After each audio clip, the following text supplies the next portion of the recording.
খাই না দিবি না সঙ্গে তো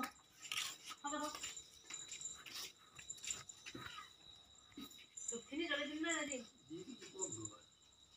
গোটা মাল হলে কি হবে আমি ঢুকে দেখি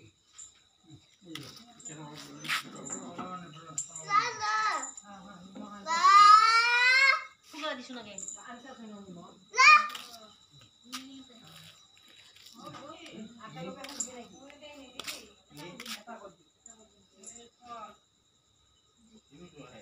कैसा होगा तुम आटा